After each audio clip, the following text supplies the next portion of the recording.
Sure. You pick. I feel bad picking one person. Good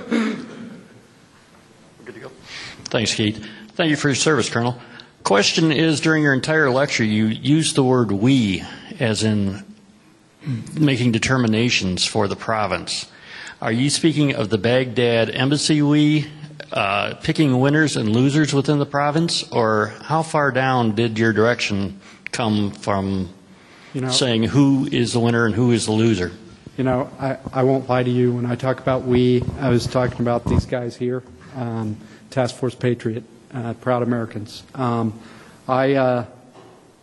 And we picked winners and we picked losers because the losers in the door were blowing us up and shooting our soldiers. And once we realized that we had everything terribly wrong, which I have to live with the fact that it took us 2 months and a lost soldier before we were in that place.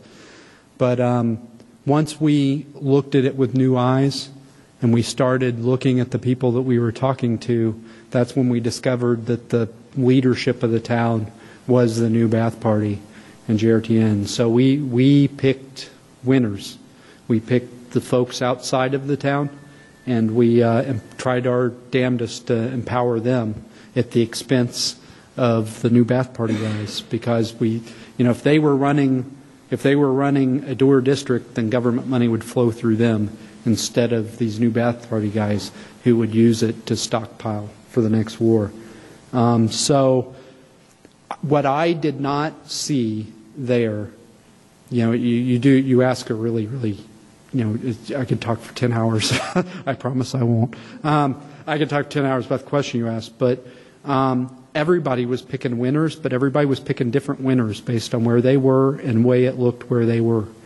For instance, the PRT, the State Department node in Samara, surrounded by Samara guys, looked around and saw these people were most of the province but did not have political power, and made a completely logical decision to empower the Samarans and give, and they ended up taking the governorship.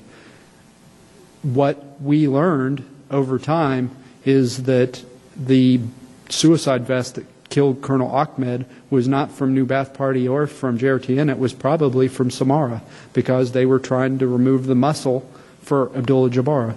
And then after we left, those Al-Qaeda guys who attacked the provincial headquarters, the provincial center, and killed 3 people, including Abdullah Jabbar, were probably guys from Samara.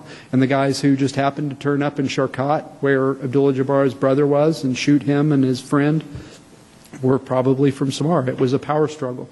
And frankly, I could talk for 10 hours about this, but they were not necessarily the bad guys.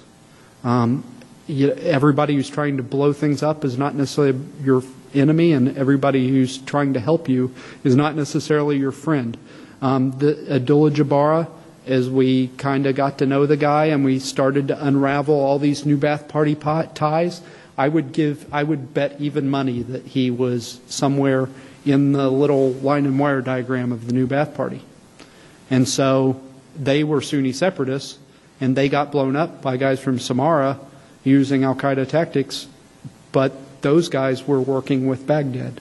The governor was a friend of Nouri al-Maliki and wanted to keep the country together. It's so damn confusing. And we had a year to figure all that out and try to make some difference. So there was no, State Department cable that came to us that said you should empower that guy, because they didn't know any better than we did what the hell was going on, frankly. I mean, we were all seeing it with our eyes where we were and trying to get at what America was trying to do in Iraq in our little corner. That's a great question. Okay, I had a very patient person back here. I'm going to give him a chance. We got one more after that, and then we'll turn you loose on signing books if anybody's interested.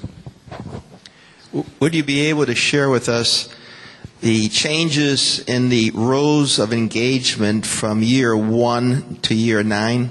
Well, gosh. I wasn't there in year one. I obviously trained for, all those years like I was going, and then got stuck at NTC. But the biggest change, and I think the most positive change, was this idea of putting it in the hands of the Iraqi security forces, and how that changed from my first trip and the trips, all the soldiers there before, to 2009, 2010.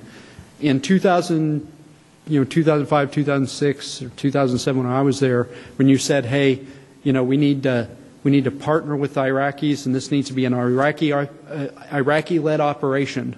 That meant that as your platoon was driving out, you would grab a guy in a truck who was Iraqi, and you would put him in your convoy as you were driving. You wouldn't tell him where you were going, because he might tell the guys where you're going. So it was an Iraqi-led operation, and you made sure that you got at least one picture with an Iraqi in it for the storyboard, so you could say, look, we partner with Iraqis. By the time we went back in 2009, they were capable. They were perfectly capable. They did dozens and dozens of operations with no American in sight. They liked to have us around, like I said, because we brought gas and we brought bullets and we brought those cool Kim lights that they could sell at the markets afterwards, and flashlights. But they didn't really need us. The reason we were there is because it's the only way they would do operations against JRTN and the New Ba'ath Party. I was kind of looking over the shoulder of one of our interrogators as they were talking to one of the prisoners, and the interrogator asked him, because you kind of do like tactical questioning before you turn him. You had to turn him over to the Iraqis, which was the problem. And he asked him, "Do you know why you got picked up?" And the guy said, "Well, the Iraqi police said that the Americans made them pick me up." And that's the only way they would pick up JRTN guys. That's the only way they would pick up these New Ba'ath Party guys, is because they knew that was going to be the power after we left. And so they would very politely say, "I'm sorry, they're looking from up there. They've got the thing flying around. They're watching us right now. I've got to put you in my truck and take you to jail, but promise you'll be out in a couple of days." And that's the conversation that took place. But you know what? For 2 days, that guy was not going to blow me up. I'm certain for 2 days that guy didn't shoot at me. So that's really what we were reduced to. But it was partnered. And that was really the future for Iraq, because now they're fighting that fight without us. Well, they're fighting a fight without us, probably not against JRTN, but they're and that's really what changed for us. One more. Is it a quick question? 10-hour answer? If you've heard me for an hour and a half, they're all 2-hour answers. Sorry. Colonel Proctor, welcome home. Thank you. And